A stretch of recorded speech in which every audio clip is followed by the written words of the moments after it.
que ponen manos a la obra, que tienen esa comunión con Dios. Lo hacen con ánimo, lo hacen con orden también. Vean el versículo 13. Entonces, por las partes bajas del lugar, detrás del muro y en los sitios abiertos, puse al pueblo por familias, con sus espadas, con sus lanzas y con sus arcos. Estaban ordenados, era un plan estratégico. No iban a la deriva, no iban por ocurrencia, no se ponían donde querían. Tenían un plan y respetaban el plan. Si tú y yo vivimos sin planes, es tal y como si planeáramos la derrota. ¿Cómo le haces para planear la derrota? Sencillo, simplemente no planeas la victoria. ¿Qué necesitas para planear la derrota? Nada. La derrota no se planea. La derrota es el fruto de no planear la victoria. En casa nos pasa todo el tiempo. Tenemos que recordarnos y sobre recordarnos y estar sobre el tema de estar cuidando nuestros tiempos familiares. Ahorita mismo estamos pasando por un tiempo en el que estamos súper saturados y tenemos que hacer ajustes. Por trabajo, por ministerio, en las últimas semanas, de hecho en los últimos meses, he viajado como nunca. Y todavía la gente que tengo para el resto de este mes, el que sigue y el otro están igual.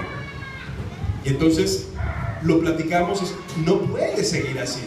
Tenemos que cambiar, tenemos que planear. Si no planeamos, terminamos saturados, terminamos hipersaturados, haciendo muchas cosas, descuidando nuestra familia. Increíble. Lo hacen con ánimo, lo hacen con orden. Las familias que ponen manos a la obra para crecer espiritualmente lo hacen con dirección. Vean el versículo 15.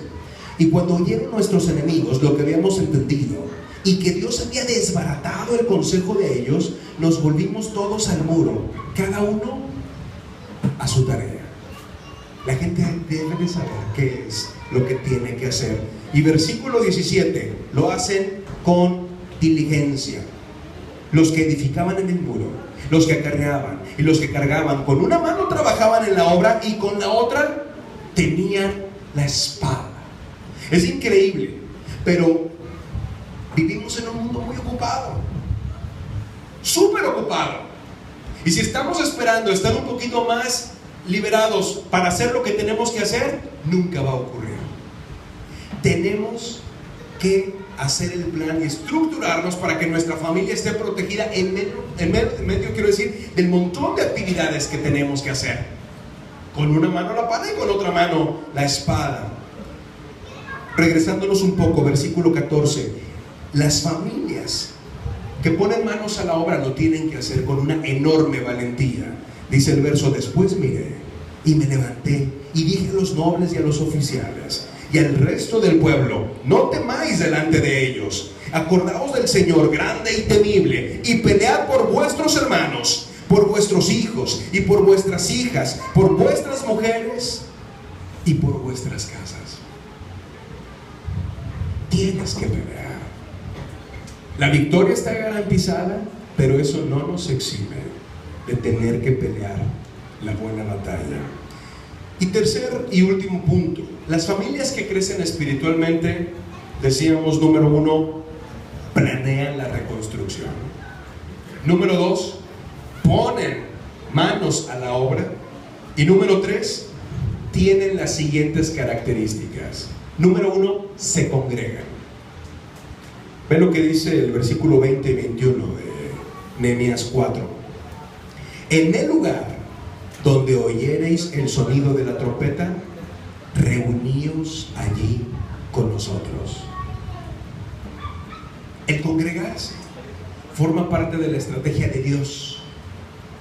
El no congregarnos forma parte de la estrategia del diablo. Esa es nuestra decisión. ¿Con quién estamos colaborando? Otra característica: las familias que crecen espiritualmente se involucran en la obra. No solamente se congregan, sino que además participan activamente en la obra de Dios, en la congregación. En el lugar donde oyereis el sonido de la trompeta, repito el versículo 20, reunidos allí con nosotros, nuestro Dios peleará por nosotros. Nosotros pues trabajamos en la obra. Es increíble. Dios quiere que nos ocupemos en sus asuntos para Él ocuparse de los nuestros. No es de descuidar, es de cuidar siguiendo la estrategia de Dios. Cuida tu muro, protege tu familia, sé una bendición para otros y bendice a otros. Bendice a otras familias de la iglesia, bendice a otras familias fuera de la iglesia, trabaja en la obra y Dios va a bendecir su obra en ti.